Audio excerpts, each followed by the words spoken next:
Mark, what did he say about this latest move by the board? Sean, the sheriff insists he has never lied to the Board of Supervisors.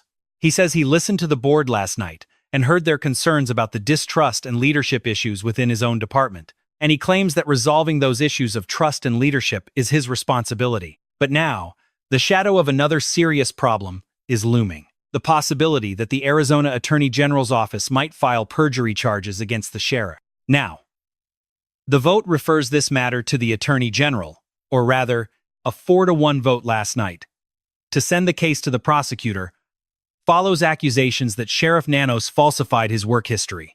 Plus, Pima County Supervisor Matt Hines says they responded to the questionnaire the board sent to Nanos last month, but he did not do so under oath, as required by a territorial law passed here in the 1870s. Supervisor Steve Christie proposed a motion to remove Nanos as Pima County Sheriff, but no one backed it.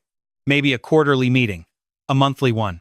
Whatever it takes to sit down with those labor union members and figure out how to improve the way we work. Because in the end, it all comes down to this. We are committed here to delivering the absolute best public safety service to this community. You cannot attack my department. Attack the sheriff, but you will not get away with attacking my department. Listen to that phrase again. He says the exact same thing twice. He says they cannot attack his department, then immediately repeats that they won't get away with it. There is no real message there, no substance, just a man protecting himself. And this is the investigator that Nancy Guthrie's family has to rely on. And we haven't even gotten to the lawsuit, because that $25 million federal case that just hit Nanos doesn't just threaten his reputation, it directly threatens the resources, focus, and credibility of the entire department tasked with searching for a woman whose blood was found on her own front porch. And the person who filed it isn't some politician. He's not a public figure. He's an inmate in the Pima County Jail.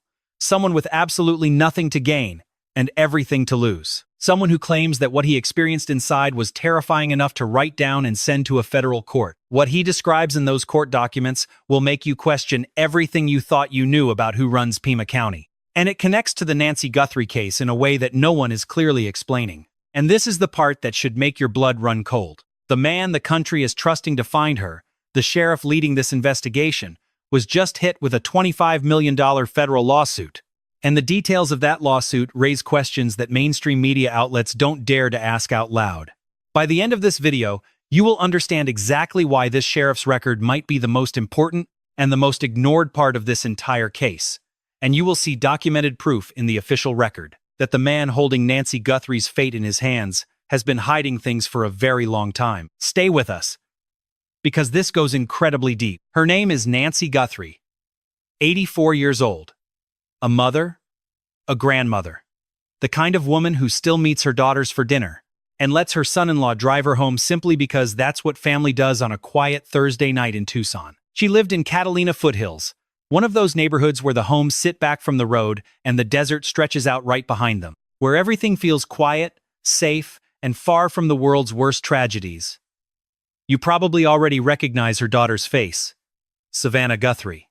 From NBC's Today, the woman millions of Americans wake up to every single morning, the woman who has had to go on television delivering the news while her mother is missing and strangers online tear her family apart. Think about that for a second. On the night of January 31st, Nancy had dinner with Annie, Savannah's sister.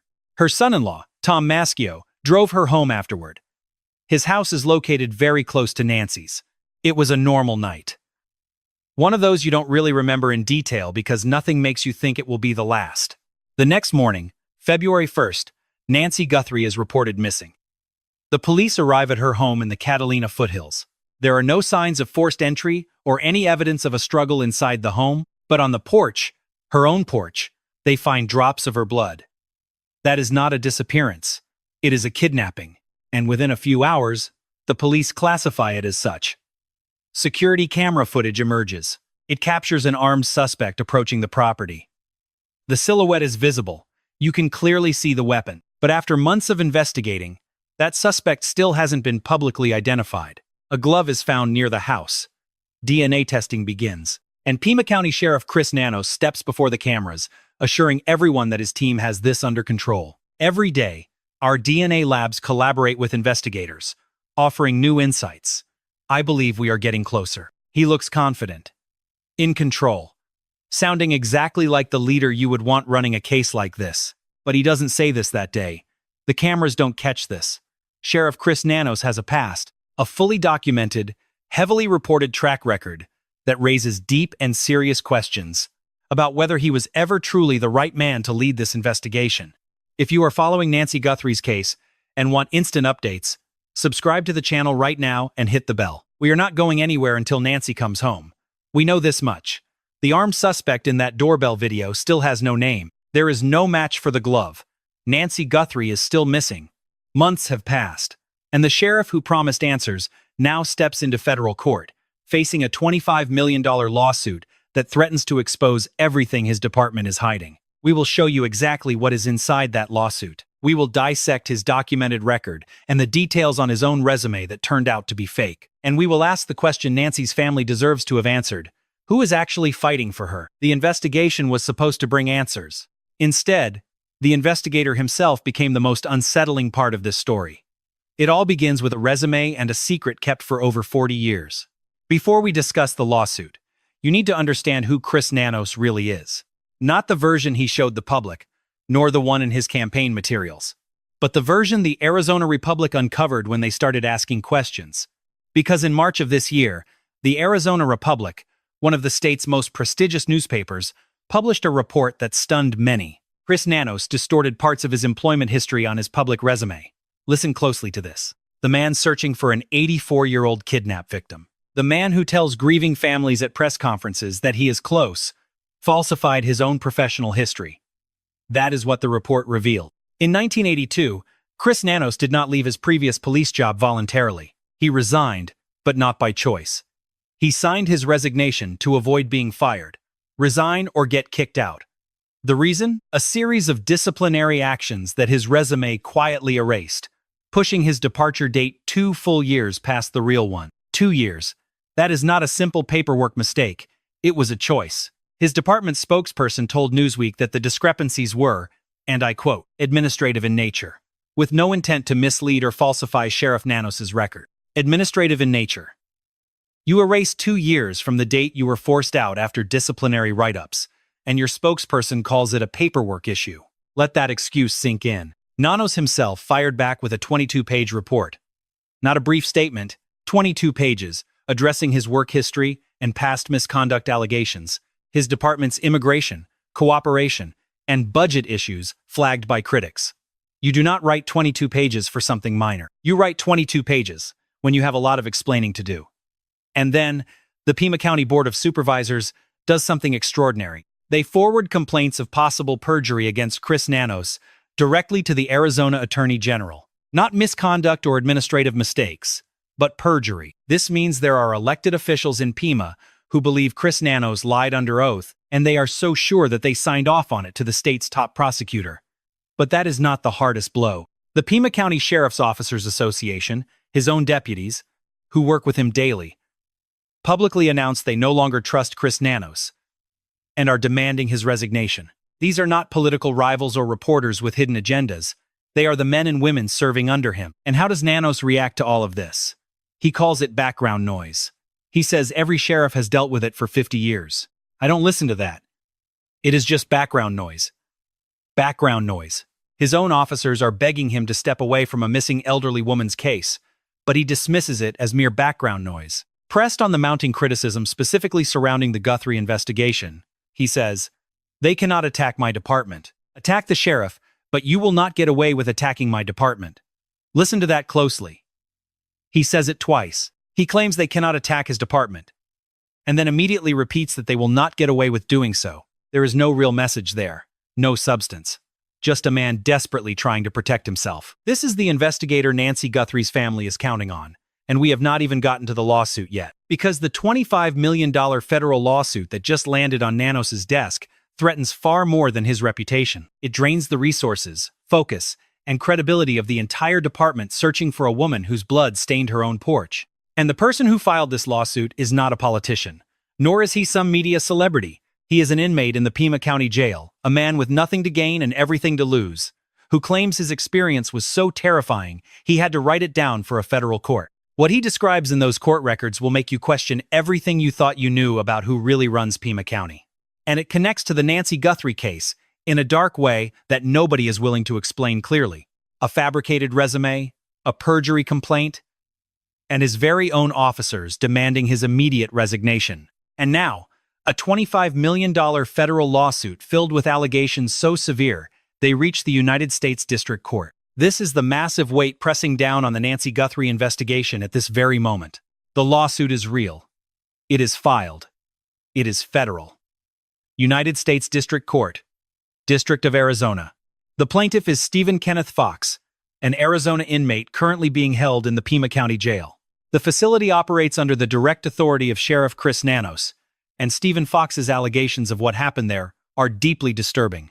Here is what the official court documents reveal. A guard publicly accused Fox of stealing credentials, calls, and codes from other inmates, not in private, but right in front of them. Fox wrote by hand in his lawsuit, "They put me in a situation where I have to fight for my life in the morning, severely threatening my safety." That is not just legal jargon. It is a man describing pure terror.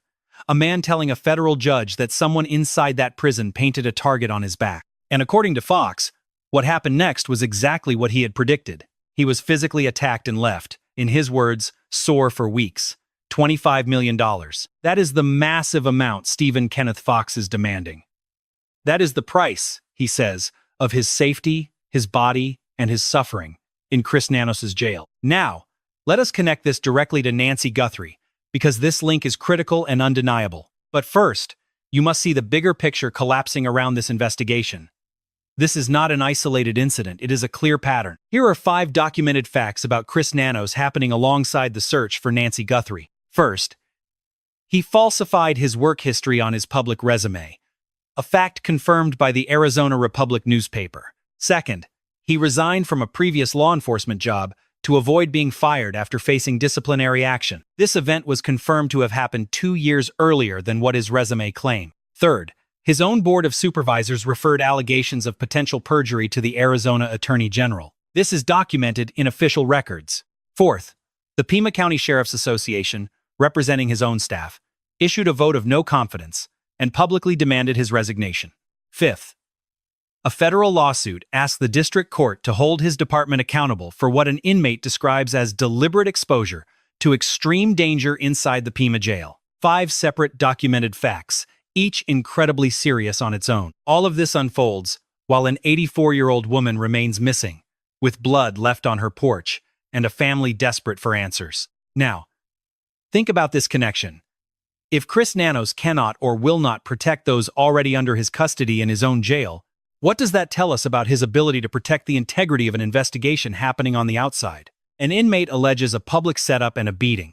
His department brushes off disciplinary lies as mere administrative errors. His own officers have lost all faith in him. They have asked the Attorney General to investigate possible perjury. And every single day this leadership controls Nancy Guthrie's case is another day an armed suspect remains free and an elderly woman stays missing. No one is willing to say this clearly. So we will. The question is no longer just who took Nancy Guthrie. The question is the right person leading this search? Because if the answer to that is no, then everything else just falls apart. The DNA evidence, the doorbell camera footage, the glove, it all goes through a department that its own officers no longer trust. That is not some minor detail. Honestly, it is everything. We want to know what you think. Do you believe a sheriff facing a federal lawsuit, perjury accusations, and a vote of no confidence should be leading this investigation? Tell us your thoughts below. Our community is following this case very closely, and your perspective matters, because here is what makes it all even more difficult. Public pressure in this case was not just directed at the sheriff. It turned ruthless and relentlessly focused on Nancy's own family, the son-in-law who drove her home that night, and the daughter who shared that final dinner. And what the internet uncovered when digging into Tommaso Sione's past is, honestly, one of the most bizarre details we have ever come across.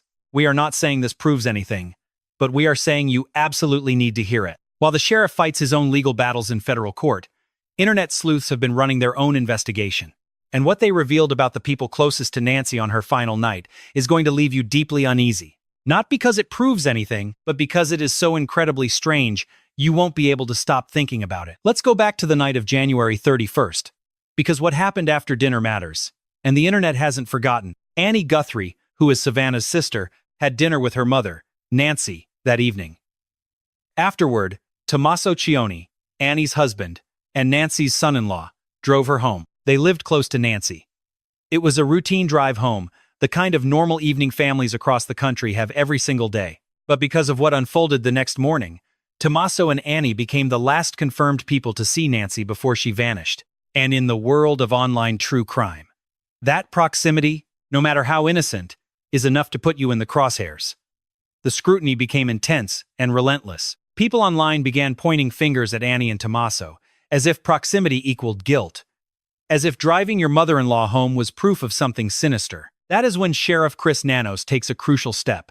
He stands before the cameras and states it clearly: no member of the Guthrie family is a suspect in this kidnapping case. Not Annie, not Tommaso, nobody in that family. That should have been the end of it. But it wasn't, because into this void stepped a man named Jonathan Lee Riches. He goes by JLR. He is not a police officer or a credentialed journalist. He calls himself an investigator, an independent, self-styled sleuth who builds an online following by posting things he claims mainstream media is too afraid to touch. JLR has been very publicly tracking the Nancy Guthrie case. He claimed that Tommaso Cioni, Annie's husband, who drove Nancy home that night, had picked up a parasite during a trip to Costa Rica. Nothing too unusual there. People get sick when they travel. It happens all the time. But then, JLR shared what he claimed was a screenshot from Basis Oro Valley, the school where Tommaso teaches. In that alleged screenshot, Tommaso seemingly describes what he did after discovering the parasite. He didn't go to a doctor right away. He didn't treat it.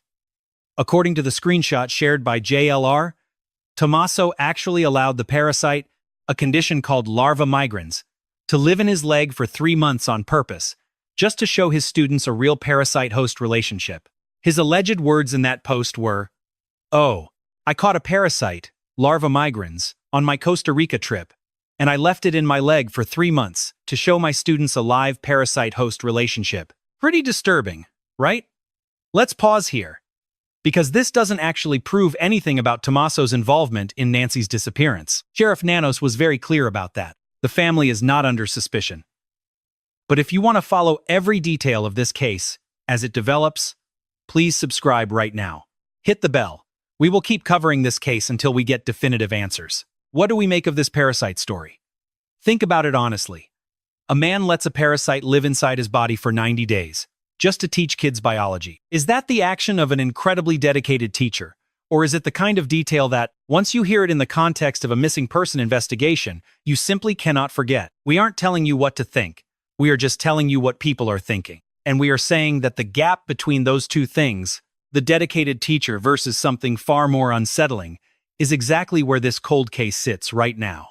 And JLR keeps posting. He keeps asking the same question 1,000 different ways on his platform, posts the screenshot, exposes the school. Over and over, he asks, "Where is Nancy?" And hundreds of thousands of people react to it, simply because they have nothing better to do. Because months go by with no arrests, no identified suspects, and no trace of Nancy. In that vacuum, a science teacher's bizarre parasite story goes viral. That is what a stalled investigation does to innocent people. That is what happens when authorities stay silent and people start searching on their own. Tommaso Cioni is not a suspect. Neither is his wife Annie. But they live under a social microscope that won't shift until Nancy comes home. Share your thoughts in the comments. Do you think public scrutiny of the family is justified?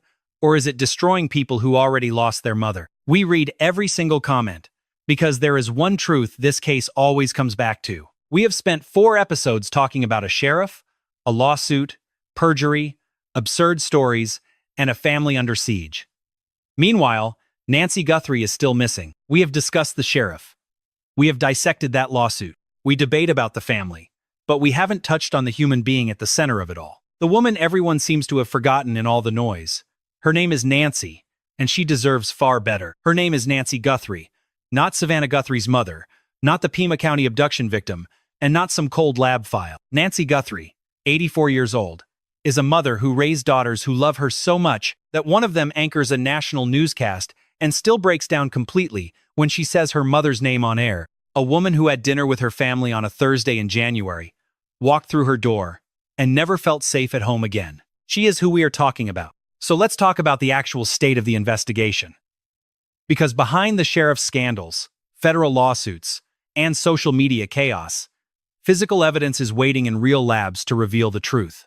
Investigators do have security camera footage. It shows an armed suspect approaching Nancy's home. No one has publicly revealed his identity. Months later, the mystery continues.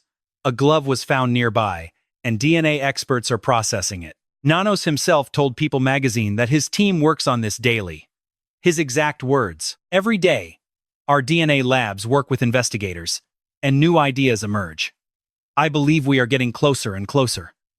Very close. We want to believe that. We really do. But you have to ask closer. From where?" The blood trail of an 84-year-old woman was left on her own porch. An armed criminal reached her front door, and nobody knows who he is. And the guy claiming he is close is simultaneously facing a federal lawsuit, perjury charges, and an internal rebellion in his own department. That is not a solid foundation to investigate a kidnapping. It is a system collapsing under pressure from all sides. And the one paying for this disaster is not Chris Nanos, not the Board of Supervisors, nor Stephen Fox, nor JLR, nor the Pima County Sheriff's Association. The one paying the price is Nancy. Every day without an arrest is another day she is held somewhere, assuming she is still alive and waiting to be rescued.